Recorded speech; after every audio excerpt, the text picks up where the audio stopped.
di akhir acara webinar biar nanti Oke, bisa lebih leluasa, biar bisa mungkin pemaparannya biar lebih maksimal aja gitu Pak. oke, siap.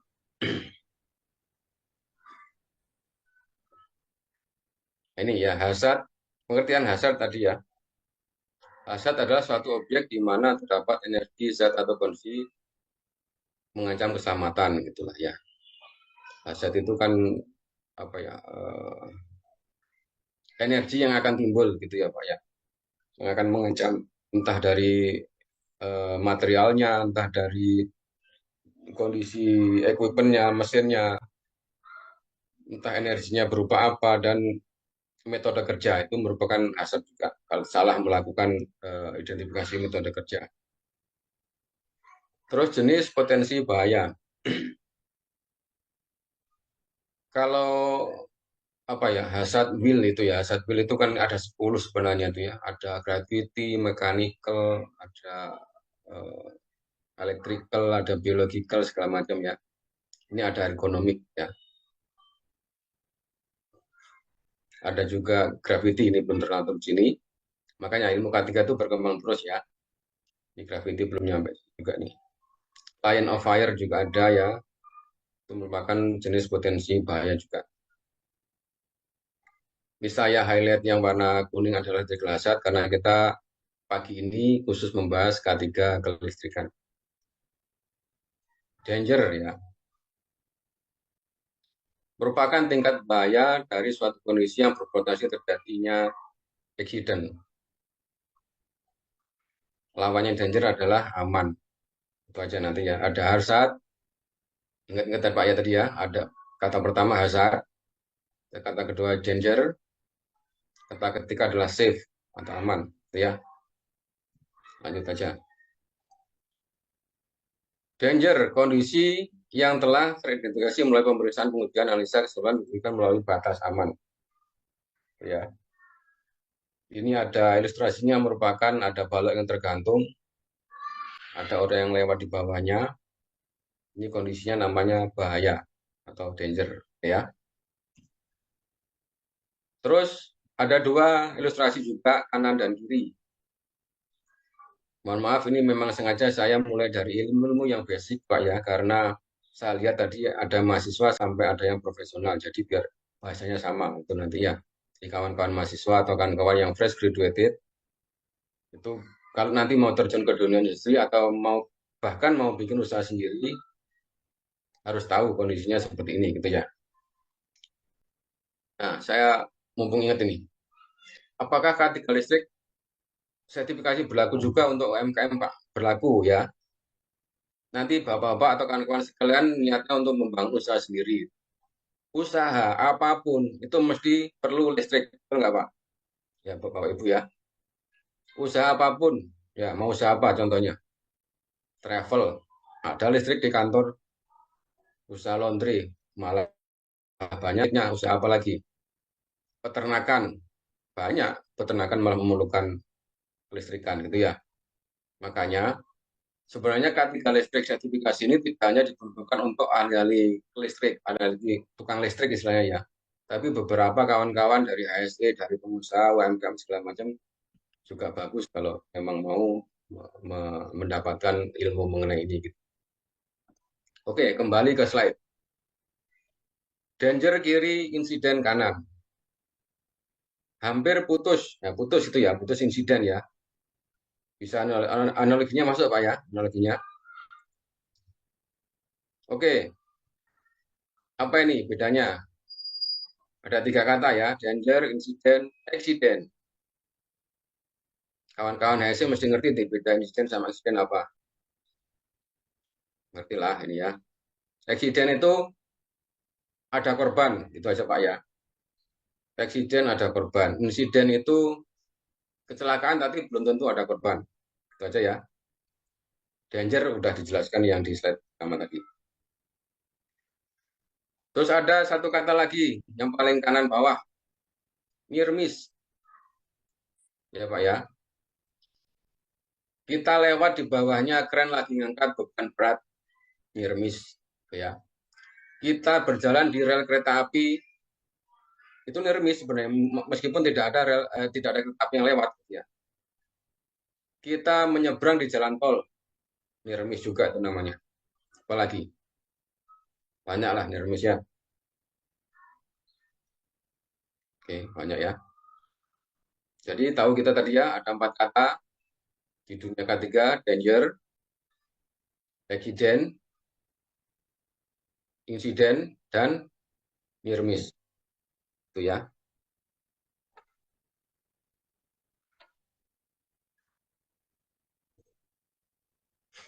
Nah, kalau kecelakaan ini kategori apa Pak kecelakaan? Pak?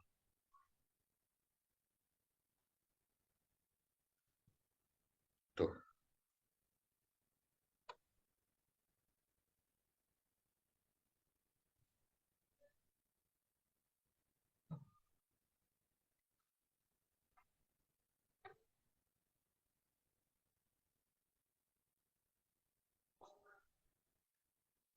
Oke, kita jawab ya. Kategorinya adalah accident gitu ya. Ya, insiden kalau tidak ada korban. Kalau ada korban, accident ya. Oke, lanjut aja. Masih banyak slide-nya. Ini ketiga di tempat kerja. Biasa ya ketiga di tempat kerja tadi dari awal sudah saya jelaskan kalau sebelum kita melakukan pekerjaan harus ada dokumen administrasi pendukung, CSA, SOP, HIRA segala macam lah yang kalau sekarang kan ada TKI, ada TKO kalau di BUMN ya, tata kerja organisasi, tata kerja individu, ada TKPA, tata kerja pengoperasian alat gitu-gitu ya. Itu semua diterapkan. Terus ada OP itu operating procedure itu bagi kawan-kawan yang bekerja di operation departemen gitu ya. Itu harus. Isinya apa ya? Pertama itu identifikasi hazard, syarat K3 dan inspeksi K3. Tujuannya apa? Intinya adalah di paling kanan adalah aman saja ya. Aman dan safe production paling bawah. Produksi aman. Kalau dulu kan kalau zaman-zaman saya setelah lulus itu 2001 ya, 2001-an lah. Industri itu rata-rata mengejar target produksi gitu ya. Terus karena tadi Pak Adi juga nambahkan bahwa ilmu ketika berkembang terus, akhirnya alokasinya sampai sekarang adalah safety first gitu ya. Sampai di-endorse juga oleh pemerintah lewat Departemen Ketenagakerjaan kan sampai menciptakan logo ya, logo bendera apa itu hijau, terus plus hijau itu ada lingkaran gerigi juga itu tapi ada artinya. Oke ya. Oke, tujuan webinar kali ini adalah pertama tadi ya K3 sudah kita bahas, kelistrikan nanti juga kita bahas sampai beberapa step ya. Lalu mampu mengidentifikasi sumber potensi bahaya saat pada umumnya bekerja tadi kan sudah kita bahas juga dan mampu meletakkan tindakan pengendalian atau mitigasi evaluasi kebijakan dari staf stasiun juga ya. Jadi tadi CSA, sorry SOP turun ke CSA, CSA kalau pengen ada mitigasinya turun lagi ke IRA segala macam. Kalau kalau suatu project itu biasanya ada namanya BHA ya, hazard analysis ya proses hazard analysis. Kalau di project biasanya itu sebelum mulai project kita ada dokumen fit ya front end engineering and design, lalu di situ ada namanya ASOP validation, ada hasil pertama dikawal dengan hasil ya hasil identifikasi, lalu setelah dokumen atau drawing-drawingnya lengkap untuk disubmit ke project, lalu kita ada namanya hasad ASOP ya hasil operasional prosedur itu. Itu salah satu juga unsur dari pembelajaran kita mengenai K3 gitu ya. Oke.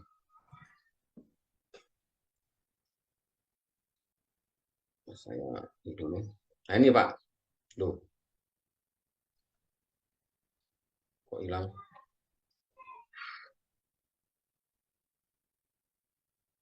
Nah ini. Oke, ini mbahnya undang-undang gitu Pak ya. Tadi Undang-Undang Nomor 1 Tahun 70. Semua K3, semua K3 itu bulunya dari sini. Jadi Undang-Undang Nomor 1 Tahun 70 Kemudian ada lagi peraturan-peraturan yang lainnya. Salah satunya adalah SNI 0225 2011 atau kita lebih familiar dengan BUIL 2011 ya. BUIL itu pedoman umum instalasi listrik ya. Jadi ada beberapa bapak yang biasa instalasi listrik mesti paham mengenai buku ini gitu ya. Jadi buku BUIL ini memang dulu awalnya tahun 80-an ya, 87 atau berapa itu perkembangan teknologi direvisi akhirnya ada versi yang 2011 ini ya. Ya. Lalu ada PP nomor 50 tahun 2012 mengenai sistem manajemen K3. Silahkan nanti kalau mau belajar detail bisa banyak ini di internet Pak. Silahkan di-download. Ada Permenaker nomor 12 tahun 2015 juga mengenai K3. Nah, ini kalau Permenaker ini kan, nah, kalau sertifikasi ya, sertifikasi itu kan ada dua jenisnya Pak ya. Ada dari Kemenaker, ada dari SP kalau di Indonesia ya. Bagusan mana Pak? Semua bagus, gitu ya. Semua bagus, semua applicable semua di dunia industri. Ya, kalau kalau menurut industri modern sekarang ini rata-rata memang banyak yang ke BNSP ya, karena BNSP nggak tahu ya pertimbangannya apa. Mereka kalau dia akan sertifikasi anak buahnya mesti larinya ke situ gitu ya. Tapi tergantung dari perusahaan masing-masing. Ada perusahaan yang kekeh tetap memakai Disnaker ya. Banyak sertifikasi yang di situ. Kelistrikan juga banyak, ada dua. Nanti ada ahli ahli K3 listrik, juga ada teknisi K3 listrik gitu ya. Terus diperkuat lagi dengan keputusan Dirjen PPK dan K3 nomor 47 untuk ahli K3 listrik dan nomor 48 untuk teknisi K3 listrik tahun 2015 ya. Lalu juga ada standar internasional negara asing. Contohlah IEC 4650 gitu ya. Itu khusus untuk power generation dan distribusinya, atau apa IEC 6511 berapa gitu ya, saya lupa. Ada semua di slide-slide nanti dan lain-lain. Jadi kenapa kok muncul peraturan-peraturan ini? Rata-rata para pembuat peraturan atau para regulator itu mengkombin ya Pak. Jadi di dunia industri ini kan ada dua standar, dua kutub standar industri sebenarnya ya. Europe sama US sama Amerika gitu. Jadi ada beberapa ya ambil contoh kalau di tempat kerja saya yang dulu itu memang US minded ya. Jadi semua peraturan diambil dari US. Nah, terus saya terjun ke BUMN juga, terutama di BUMN itu mengkombin. Ya bagus juga sih. Dari Europe diambil juga, dari US diambil juga gitu ya. Contoh yang paling kentara itu kalau US itu kan kalau satuan panjang itu kan mereka menggunakan inci gitu ya, feet gitu-gitu ya. Kalau di Europe itu kan meter, sentimeter gitu-gitu. Pakai liter gitu ya kalau satuan volume. Kalau di US kan pakai galon, pakai barel segala macam gitu ya.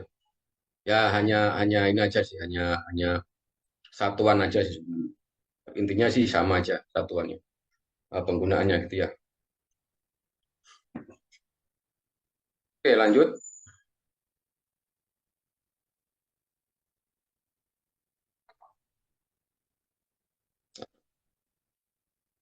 Nah, ini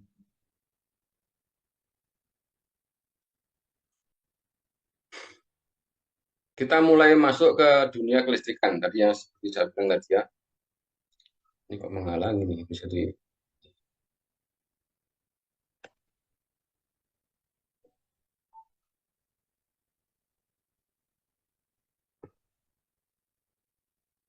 ya, udah.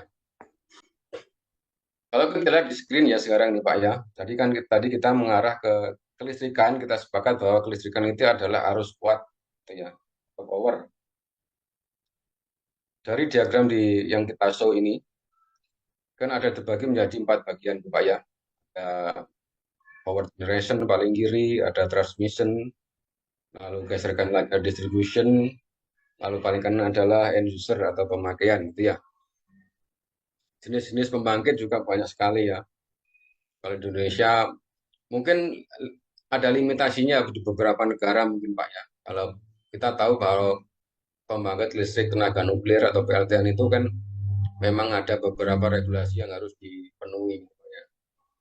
Jadi ada beberapa negara yang memang tidak memakai sama sekali PLTN gitu. Ada beberapa negara juga malah yang main pembangkitnya itu adalah tenaga nuklir gitu ya.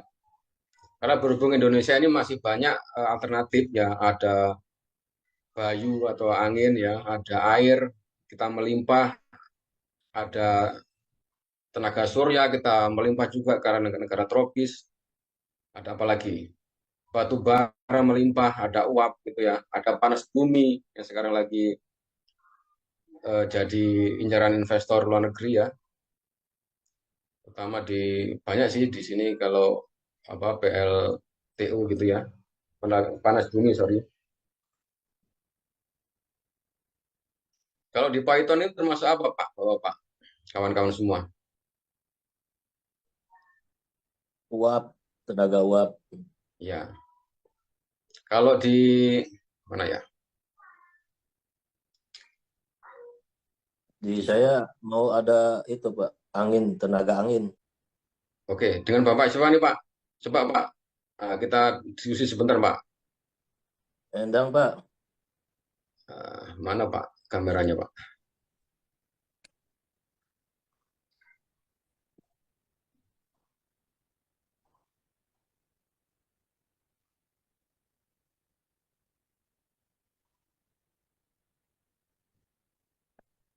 Pak Endang? ya Pak. Loh ya, kirain lanjut ke kamera tadi.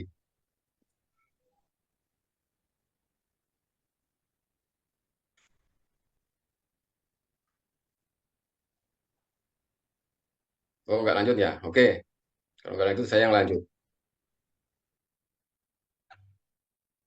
Oke tadi ya dari sistem apa, pembangkitan. Jadi negara kita nih alhamdulillah dianugerahi dengan beberapa SDA yang banyak Pak ya, mulai dari air kita banyak PLTA besar-besar ya, hampir ada 10 mega di banyak lah nanti saya sebutkan di slide selanjutnya ya. Terus mengarah ke angin gitu ya, banyak dikembangkan di wilayah Sulawesi, di Jeneponto, di banyak ya di Sulawesi yang mulai utilize angin gitu ya. Lumayan itu bisa menerangi beberapa hampir satu kabupaten kan itu ya. Lalu panas bumi, nah ini panas bumi lagi idola ini di daerah Gunung Salak, di daerah mana lagi nih? Mungkin di sekitaran Merapi juga mungkin mau ada ya develop ini panas bumi. Ada juga di itu di Kawah Ijen, sekitar Kawah Ijen yang sekarang dikelola Medco itu juga lumayan besar. Apalagi ini eh, PLTS ya beberapa nih danau-danau yang apa luas gitu ya. Sekarang mulai diapungkan itu semuanya sel-selnya itu ya untuk bisa memproduksi listrik lah. Ya minimal untuk membackup kepentingan ring satu, ring 2-nya area situlah gitu ya. Jadi banyak sekarang energi baru dan terbarukan untuk dimanfaatkan di dunia kelistrikan gitu ya. Jadi kawan-kawan yang ingin berkarir di dunia listrik jangan khawatir ya. Kedepannya masih banyak eh, terbuka gitu ya. Kalau sekarang lagi hot topicnya itu adalah mobil fossil fuel versus mobil electrical vehicle gitu ya. Ya kita nggak usah ke situ dulu gitu ya. Itu nanti ada. Nah itu perkara regulasi aja Pak ya. Perkara regulasi kalau memang ditentukan ya memang semua ada baiknya ada buruknya gitu ya. Kalau dari sisi fuel ya apa fosil fuel itu kan memang limited ya. Kalau kondisinya sekarang kan produksi migas nasional itu kan sudah jauh di bawah target ya. Saya juga orang migas juga dari target 1.600.000-an itu tinggal ya sekitar 800 kan gitu ya. Selainnya adalah impor. segala macam. Terus kalau kita lihat dari sisi electrical vehicle yang sekarang lagi mau booming di jalan-jalan itu ya, kan kita harus bijak juga gitu kan ya. Bahan baku baterai itu dari mana gitu kan. Itu kan sama juga gitu. Bahan baku baterai juga lithium ada nikel segala macam dari mana? Di mining juga gitu kan. Nah, isi environment juga gitu. Ya kita bijak aja lah. Oke. Oke, ini mulai dari kelistrikan. Saya lanjut. Seperti yang saya bilang tadi ya, bahaya kelistrikan itu tidak tampak, tidak berbau, tidak berbunyi. Betul nggak, Pak? Tetapi apa dapat dirasakan dan sampai dapat menyebabkan fatality. Oke ya. Kalau kita tahu petir itu ya, itu berapa ribu volt gitu ya. Kilovolt bilang. Makanya kalau kawan-kawan nanti mau niat lanjut ke sertifikasi kelistrikan, nanti kita juga akan mencoba mempelajari mengenai ilmu penangkal petir atau ilmu pembunyian gitu ya. Dimana nanti setiap daerah di Indonesia terutama ya di kota-kota itu punya namanya apa namanya mapping, punya map ya Pak ya, map petir namanya gitu. Jadi tiap kota itu punya. Jadi 1 tahun itu frekuensi petir di situ ada berapa itu punya kita. Jadi nanti teknologi apa yang bisa dipasang di daerah itu nanti dicocokkan dengan data mapping itu tersebut ya. Jadi kawan-kawan kalau disuruh masang penangkap petir di gedung ya tidak hanya memasang itu aja, juga harus tahu historinya itu gitu ya. Jadi bisa dihitung gitu ya. Terus masang penangkal petir di daerah pegunungan sama daerah datar atau pantai beda, jelas beda gitu ya. Frekuensinya jelas banyak di mana Pak? Frekuensi petir itu paling banyak Pak. Daerah tinggi apa daerah rendah Pak? Tinggi, Pak. Iya, daerah tinggi ataupun daerah yang apa ya curah hujannya lebat gitu. Kayak daerah Bogor itu kan kota hujan segala macam gitu. Beda nanti penanganan pemasangan anti petirnya gitu Pak ya. Oke, menarik sebenarnya kalau ilmu kelistrikan ini. Saya ini cuma webinar ya, jadi saya cuma mengambil cover-covernya aja Pak ya, karena ini webinar. Oke, electrical hazard sekarang. Apa itu? Apa jenisnya electrical hazard itu? Pertama adalah arus kejut listrik atau electrical shock. Ya, ke strom itu loh Pak. Strom. Lalu yang kedua mengenai efek thermal atau suhu berlebihan atau ARS. Ya, salah satu bentuk nyata dari ARS atau suhu berlebihan itu apa Pak? Ya kayak orang apa ngelas listrik itu loh Pak. Nah, orang ngelas listrik itu kan sebenarnya pertemuan antara fasa dan netral atau fasa dengan kutub positif atau kutub negatif, mungkin akhirnya panas dan menimbulkan api itu ya.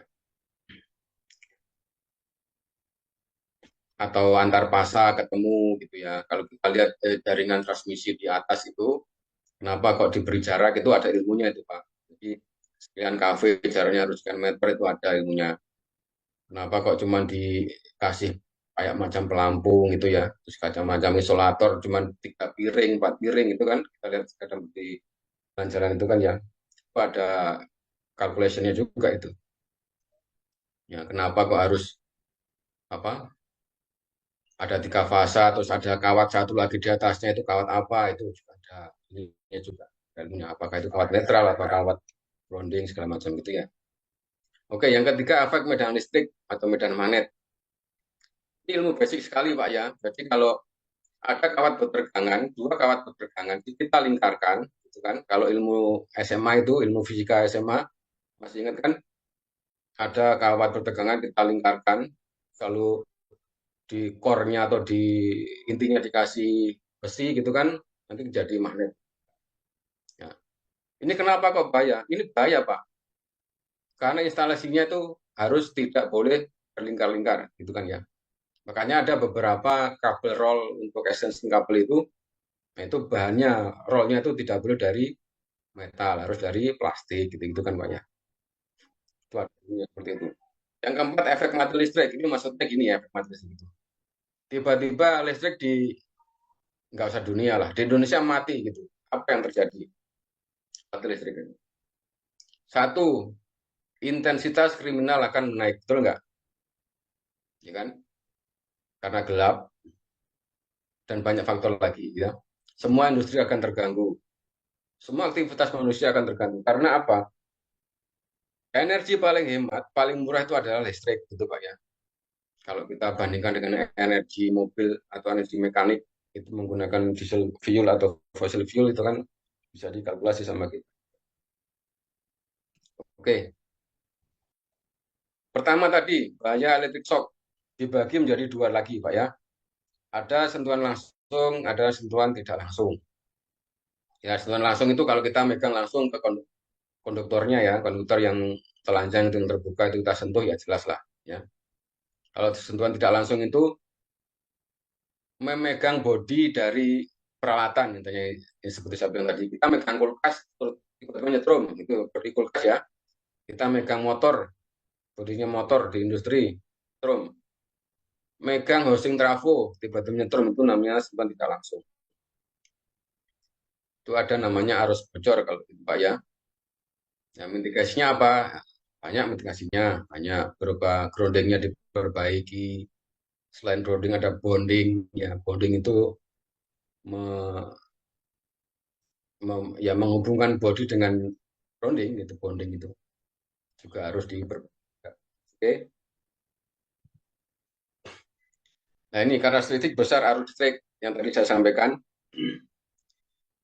Ini ada diagram ini dari jurnal-jurnal ini juga ya Pak ya, dari para ilmuwan-ilmuwan juga.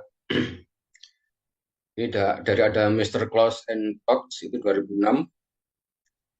Kalau kita lihat sumbu X-nya itu Pak ya, kita lihat sumbu X-nya itu ada 0,1 sampai 5.000. Itu satuannya miliampere. Kanan itu Pak ya, sumbu X ya. Terus sumbu Y-nya, sumbu Y-nya itu satuan waktu. Satuannya adalah milisecond. Nah, itu ada 0, 10 sampai 10.000 ya.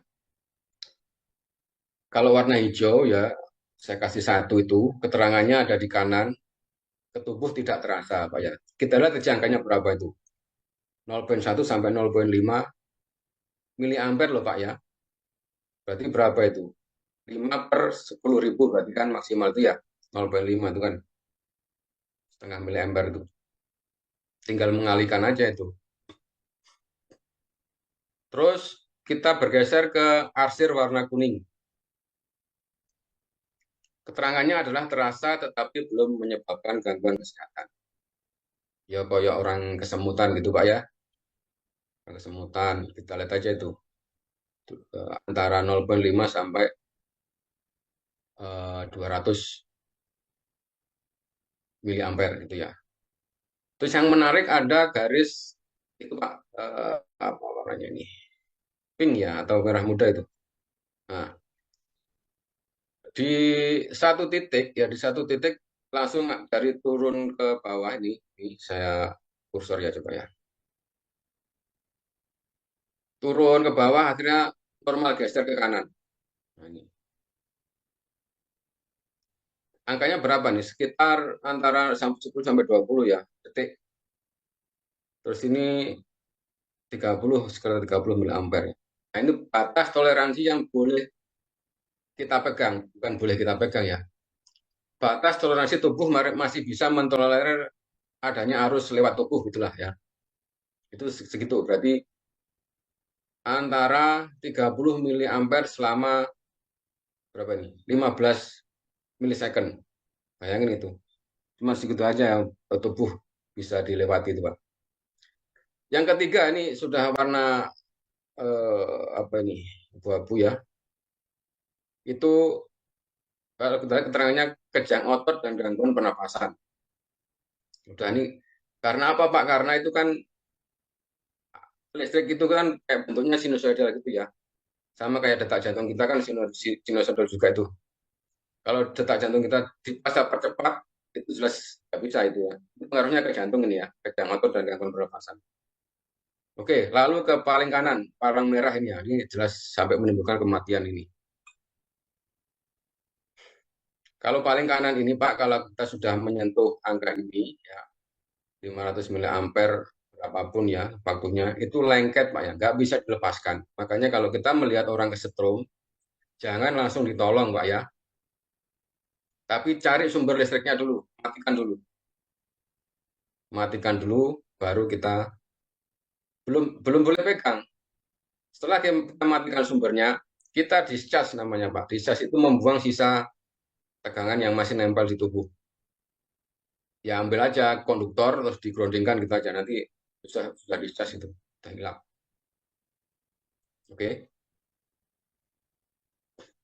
Nah, ini kalau keterangannya ya 0,1 ampere terus 10 ampere itu setara dengan lampu pijar 2,5 watt Pak. Warna kuning itu 2,5 watt, kecil banget kan. 20 watt ini sudah tidak boleh kita main-mainin Pak ya. Kalau ini kenapa saya ambil 220 itu kan tegangan rumah kita kan rata-rata sekian ya 220 kalau di Indonesia. Kalau yang masih satu pakai 110 itu di Jepang itu masih pakai 110 ya. Di beberapa negara yang di Asia Tengah itu masih pakai 110 volt. Pada 30 miliampere manusia tidak bisa melepaskan diri sendiri lah ini. Dari sini sebenarnya yang saya tarik kenapa mulai ke kanan ini ya. 30 miliampere kan di sini tadi ya. Itu kayak magnet sudah Pak.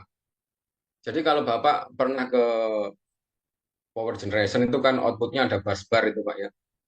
Ada bus bar itu kenapa proteksinya berlapis-lapis ya.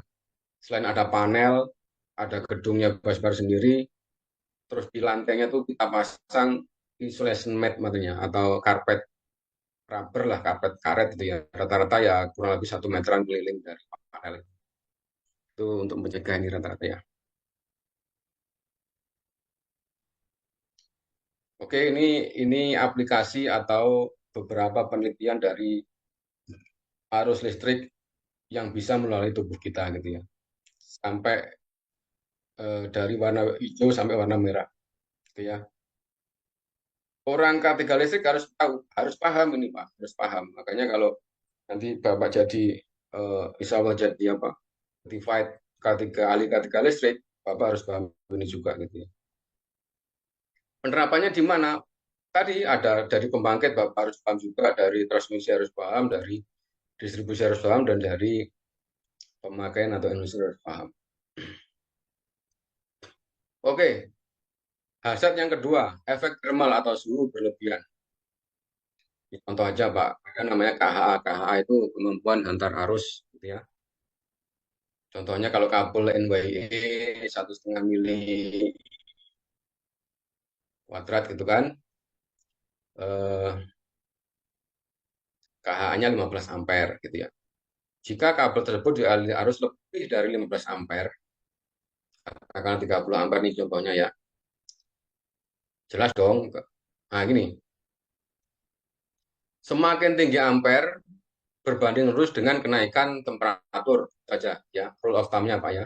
Kalau kawan-kawan di lapangan itu rule of thumb-nya itu aja Pak. Semakin tinggi ampere berbanding lurus dengan semakin besar kabel. Satu. Yang kedua semakin panas. Tiga. Itu aja ya kawan-kawan kalau di lapangan itu. Punya nggak usah lihat ini. Pokoknya motornya itu lebih gede. Berarti aku kabel itu jelas harus lebih gede juga daripada sebelahnya karena lebih kecil gitu. Gitulah. Dan nanti yang bagian hitung adalah kawan-kawan dari engineering. Itu ya. Dari physically aja kita sudah bisa melihat kalau kita jadi ahli K3 listrik nanti ya, atau ke teknis K3 listrik ya. Jadi ampere berbanding lurus dengan temperatur berbanding lurus dengan diameter konduktor atau diameter kabel. Nah, karena apa? NYE 1,5 mm ini KH-nya 15 dilalui 30 ampere ya jelas lah overload lah, panas lah gitu ya. Panas di waktu tertentu akhirnya isolasinya meleleh, akhirnya short dan jadi kebakaran. Kalau dulu zaman sekolah SMA itu rumus panasnya seperti itu ya, I kuadrat arus kuadrat kali tahanan kali T. T itu waktu. Oke, hasad yang ketiga.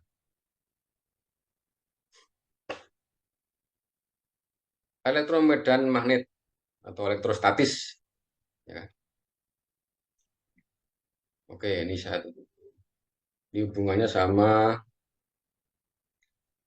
sorry.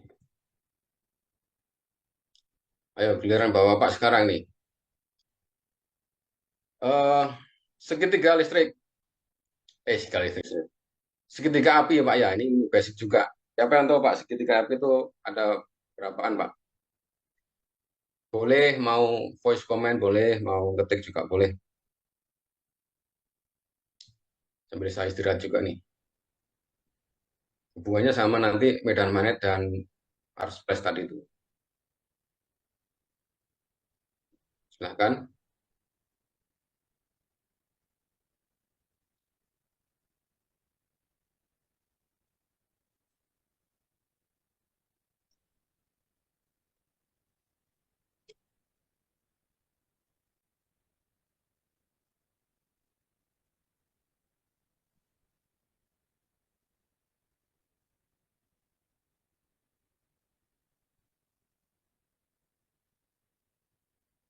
Segitiga aktif itu adanya oksigen, panas, dan bahan mudah terbakar, Pak.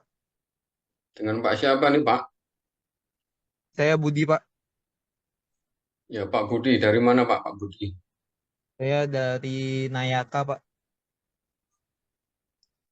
Nanya kaya. Oke, Ya. ya bagus Pak, itu ilmu basic sekali. Jadi kalau ada apa tadi sumber panas ya, jadi oksigen dan ada bahan bakar, ada fuel gitu ya. Jadi nah, itu kalau kawan-kawan apa kadang-kadang kalau di kawan-kawan pemadam ya, kawan-kawan fire brigade itu dia akan nyari 3 titik itu dulu. Jadi dia akan memutus supaya itu tidak berangkaian gitu ya kadang-kadang ilmunya. Oke, ini banyak yang konsen mengenai ada yang jadi Indonesia Timur ya Pak?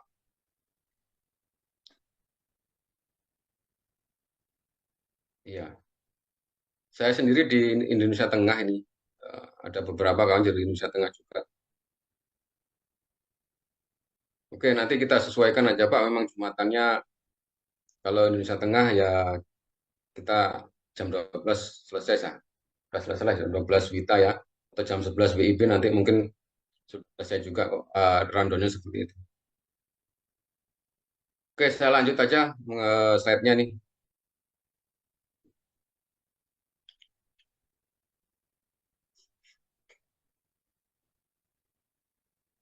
Mas Davi, waktu saya masih panjang atau kurang berapa menit nih?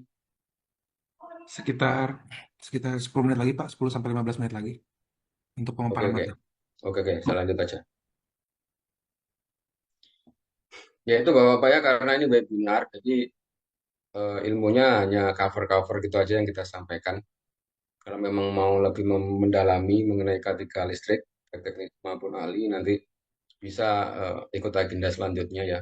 Nanti ada Mas Davi lah yang menjelaskan. Buka, buka. Oh iya. Oke, nah ini dia tadi. Nah, kita cepetin aja nih. Oke, fire triangle tadi ada heat, ada fuel, ada oksigen, betul ya. Putus salah satunya biar tidak terjadi kebakaran. Rata-rata kebakaran di pemukiman padat, dimanapun yang disalahkan apa? Mesti listrik, padahal belum tentu listrik disalahkan. Tapi memang mostly dari hasil survei Puslapor Mabes Polri ya, rata-rata itu memang dari eh, hubung pendek ya, listrikan yang terjadi. Oke, lalu ke sorry, efek mati listrik tadi.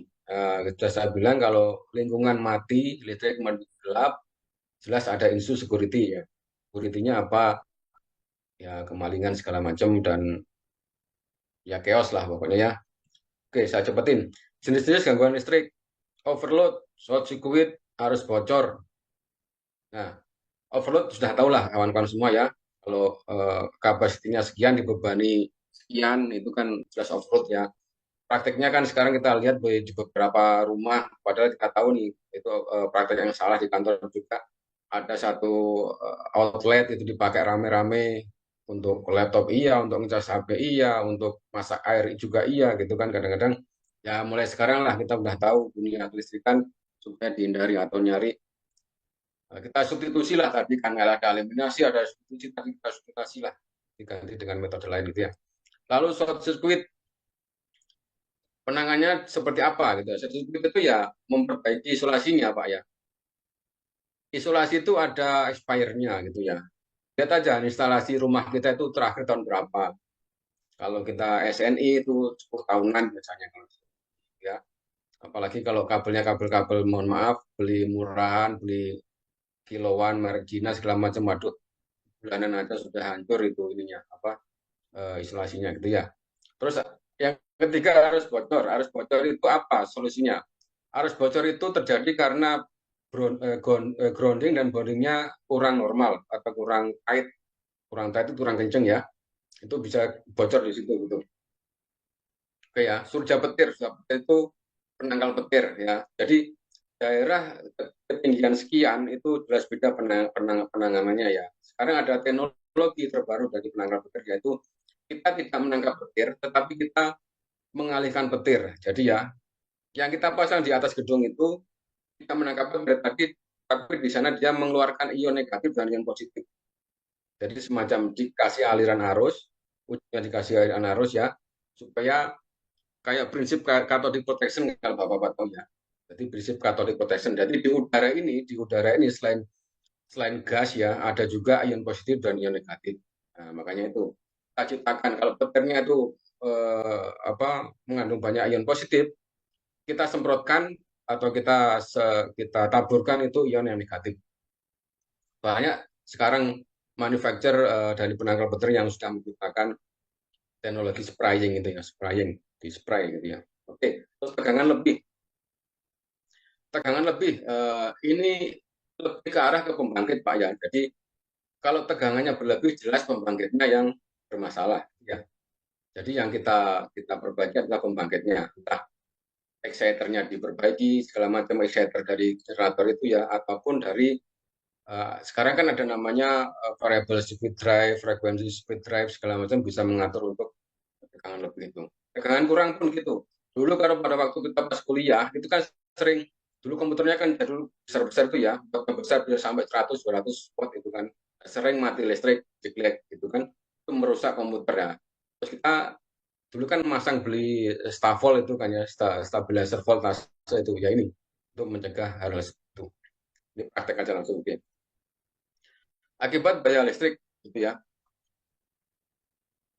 Jelas terjadi kecelakaan manusia, terus kerusakan instalasi dan perlengkapannya jelas, overheat segala macam tadi, overload segala macam lagi ya. Kerugian materi, sorry. Kalau di industri ya jelas ini ya. Beberapa kali insiden terjadi sampai fatality itu di dunia migas terutama juga ada beberapa penyebabnya dari instalasi listrik. Ya. Makanya kalau ini area klasifikasi, Bapak-Bapak juga harus tahu ya, area klasifikasi itu banyak ya. Ada kelas 1, ada kelas 1, ada zone 0, zone 1, zone 2. Banyak itu ya. Nanti kalau memang mau belajar lebih, boleh nanti ikut di sesi selanjutnya. Oke, lanjut aja nih, masih banyak. Ini, instalasi listrik harus dirancang, dipasang, dan dikelola oleh ahlinya yang paham Pak. Jelas, jelas Pak ya. Minimal tadi apa?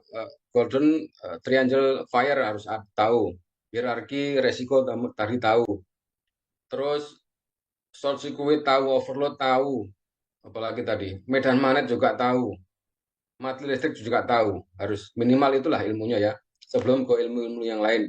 Ilmu pembumian juga harus tahu, ilmu penangkal petir juga harus tahu. Itu kalau mau jadi ahli listrik. Nah, ini contoh perilaku aman dan tidak aman, ya Pak ya. Nggak usah dikomeni, semua sudah tahu ya, sebelah kiri jelas tidak aman. Praktikalnya banyak di India sana Pak. Di India banyak sekali orang-orang seperti ini. Sebelah kanan itu sudah menerapkan tadi pengendalian resiko tadi. APD paling bawah sudah memakai ya. Nah, apalagi itu banyaklah sudah dipakai, isolasi segala macam sudah dipakai, Guardiana sudah dipakai semuanya. Oke, ini tadi yang kita bicarakan di awal tadi, eliminasi, substitusi, separasi, ilustrasi, deklarasi engineering, training, pengendalian emosi, dan APD. Ada lagi satu lagi nanti human performance gitu ya. Oke, efektif dalam menghindari terjadinya kecelakaan dapat dilakukan atau dikerjakan dengan digunakan minimal semurah mungkin gitu ya, tapi tidak mengurangi kualitas. Loto Pak ya, loto jangan sampai lupa loto. Kawan-kawan sebagai ahli katika listrik ataupun teknisi katika listrik harus tahu loto itu apa. Prinsipnya loto itu ada dua Pak ya, loto personal dan loto grup. Itu aja. Lebih aman mana Pak? Semua aman, tergantung operasi masing-masing. Ya. Loto personal dedicated responsibility ke personal masing-masing. Itu ada color code-nya. Hanya kalau elektrik itu warna merah, instrumen warna kuning, mekanik warna biru, operator warna kuning segala macam. Tapi kita menganut tidak freeze warna ini aja Pak ya, tergantung industrinya masing-masing. Yang penting secara personal dia tahu bahwa itu tanggung jawab masing-masing. Foto group ada juga di tengah ini, foto valve ini ya, foto group juga. Oke ya. Nanti penerapan loto segala macam ada juga penjelasannya kalau mau di group di next session gitu. Ini aja. Nah, APD ya, APD kelistrikan udah pada tahu lah ya. Di beberapa manufacturing memang kalau contoh di sepatu ya itu dituliskan di situ ya maksimum sekian kilovolt ya, maksimum grounding atau maksimum minimum R-nya sekian, itu ada semua di zat khusus di tulisannya di situ. Terus safety dress itu ya coverall, itulah safety dress ya, itu juga ada minimal harus FRC atau fire redundancy clothes ya, atau baju tahan api. Lalu high voltage detector itu kalau kita punya test pen di rumah itu juga harus punya, atau high voltage test pen atau detector.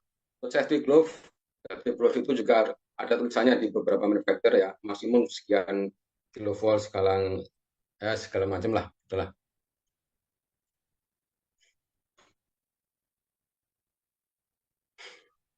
Oke, ini kalau penerapannya ya dari perencanaan, pembuatan gambar, drawing segala macam itu ahli K3 harus terlibat ya, harus terlibat. Pemasangan juga harus terlibat, commissioning itu sebelum handover ya, itu harus terlibat juga, terus pemakaian apalagi dan maintenance gitu ya. Maintenance itu kan ada beberapa maintenance kan, ada preventive maintenance, ada corrective maintenance, ada predictive maintenance dan segala macam.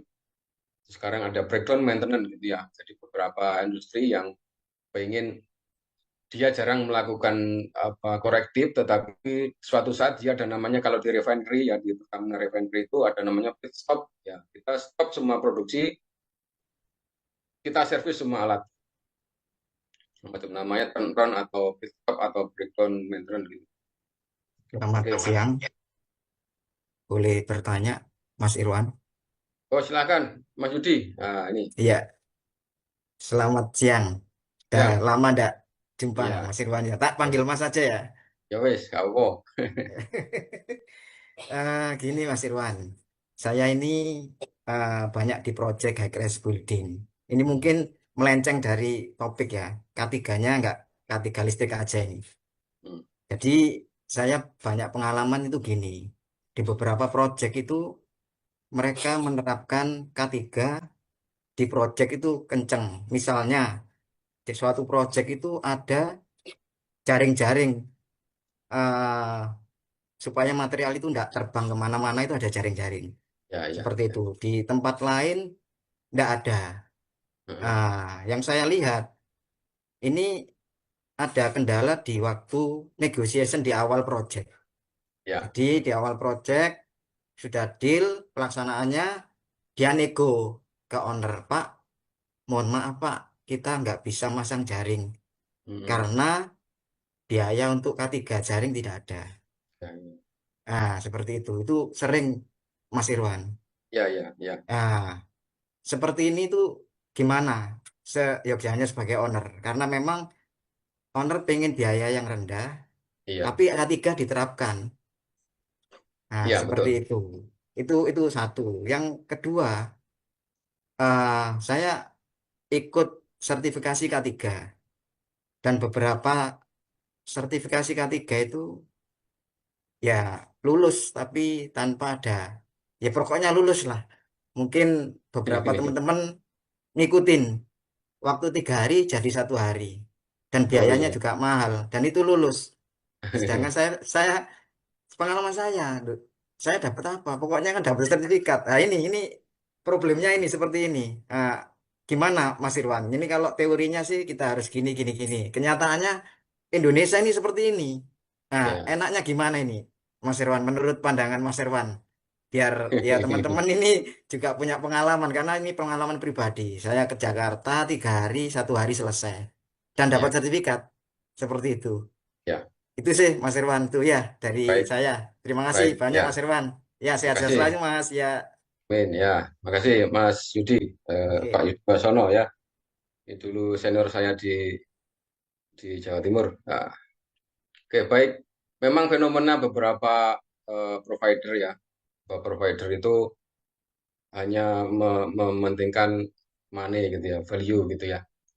Beberapa juga, saya melihat satu sisi dulu ya. Di BNSP gitu ya, BNSP itu kan ada BNSP pusat, terus ada LSP, beberapa LSP bawahnya gitu kan. Ada TUK, yang TUK, salah satunya Selendra juga TUK gitu ya. Kadang-kadang menawarkan paket sertifikasi apapun lah K3 atau sertifikasi engineering segala macam dengan waktu singkat gitu ya, waktu singkat. Terus terang saya tidak setuju sebenarnya itu ya. Waktu itu tergantung dengan eh, goalnya apa nanti ya. Jadi gini loh, saya mau sharing dulu lah ini, bentar ya, Pak Buka. Bentar, mana ya?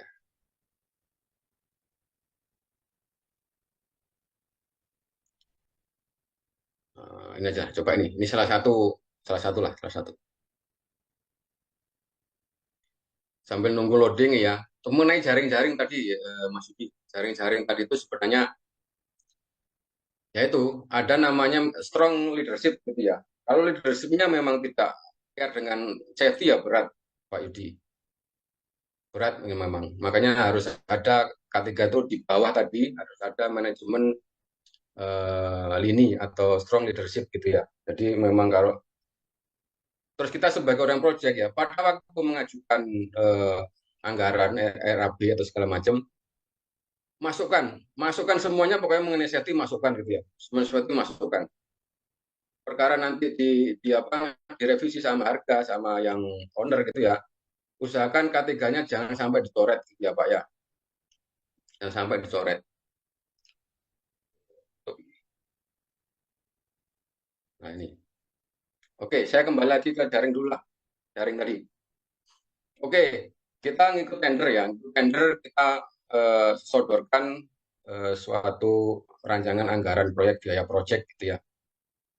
Kita anggaran teknis sekian, anggaran apa, mobilisasi sekian, anggaran demop sekian, anggaran lithium sekian, anggaran K3 sekian gitu ya. Usahakan K3 itu kita pegang jangan sampai dirubah value-nya. Kalau mau merubah silakan yang di atas nggak apa-apa gitu ya. Kita strong di situ aja. Kalau di kita di industri migas ya Pak, kita ada namanya SBA sebenarnya Pak. SBA itu Safe Work Authority. Jadi kita bisa men-stop project itu kalau merasa kita tidak aman. Nggak tahu kalau di dunia sipil ada SBA nggak ya namanya ya. Kalau dunia kesibukan, saya nggak kurang paham dunia sipil soalnya. Jadi kalau di dunia oil and gas itu ada namanya SBA. Jadi siapapun tidak memandang jabatan itu bisa melakukan SBA. Dikira apabila suatu kerjaan itu tidak aman, kita wajib SWA, stop work authority. Kita SWA, kita stop sebentar, kita diskusikan dengan leader kita. Apalagi kalau kita lihat jaring itu kan mandatori sebenarnya Pak, kalau kerja di ketinggian ya. Ya, ya betul. Ya mandatori banget itu. Betul. Ya Ya. mungkin kalau saya jadi auditornya nggak saya luluskan itu kan ini. Gitu. Iya, Oke, iya. ini perkara jaring ya. Perkara jaring itu saran saya memang kunci di RAB pada waktu pengajuan awal ya Pak. Kalau memang mau nego harga, yang ketiganya jangan di udah jangan dinego ketiganya itu. Oke ya. Iya, iya. Teknisnya yang lain terserah lah mengenai material pembelian kawat, pokoknya apa, kawat baja segala macam kan banyak nih, banyak kompetitor nih, ada Krakos Steel, ada yang lainnya juga macam kan bisa dianggarkan dari situ. Mengenai mobilisasi juga bisa kita hemat juga, pokoknya itu kan. Oke. Terus mengenai beberapa badan penyelenggara sertifikasi tadi Pak ya, ini kelihatan belum ya ini salah satu contohnya. Mm. Ini salah satu contoh. Ini kan kalau unit kompetensi ini ya, ini kategori listrik ya ada 1, 2, 3, 4, 5, 6 sampai 24 keahlian ini Pak. Kalau nanti ngambil ya. 24 keahlian kalau saya ya, ini tidak harus terpatok waktu. Oh, Ya. orang live ini. Halo? Halo? Oh, ada suara bocor ya? Betul, Pak. Pak, izin menyelak untuk waktu pemaparan materi sudah hampir habis, Pak. Ya Untuk nggak apa, ini sekalian langsung tanggung jawab aja lah ini tanggung ya, soalnya menjawab pertanyaan dari Pak. Oke, Bapak ya, mengenai beberapa provider atau penyelenggara training atau penyelenggara sertifikasi yang tadi hanya simplify hari ya, itu saya sangat tidak setuju ya. Contoh ini ya, kalau kita lihat ahli ketika listrik ini ada tadi ya, ada 24 unit kompetensi yang harus dijalankan atau istilahnya kan di apa dikasih pembekalan mereka yang mau ngambil itu kan ya itu harus dipenuhi semua Pak. Contoh K3 listrik pembangkitan, K3 listrik transmisi, K3 listrik distribusi itu harus disampaikan semua. Entah waktunya berapa, waktunya tidak mengikat sebenarnya waktunya itu. Kalau dari di ke apa, ketua BNSP pun tidak mengikat waktu harus sekian hari untuk sertifikasi gitu ya Pak ya. Jadi nanti kesannya kan apa ya? Kesannya penyelenggara training ini wah main potong-potong hari aja biar banyak pesertanya gitu kan. Ya enggak sih, enggak seperti itu.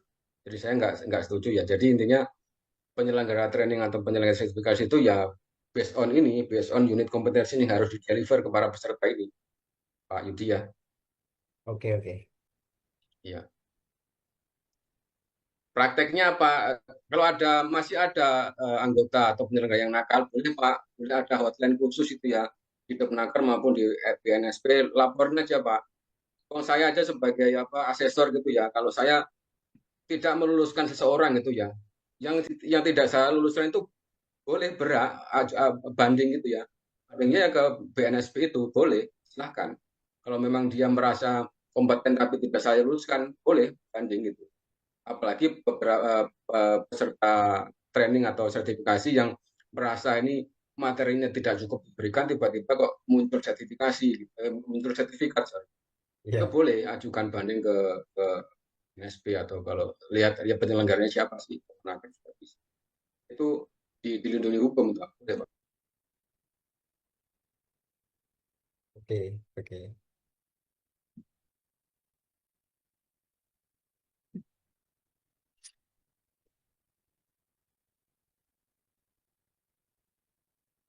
Fokus ya.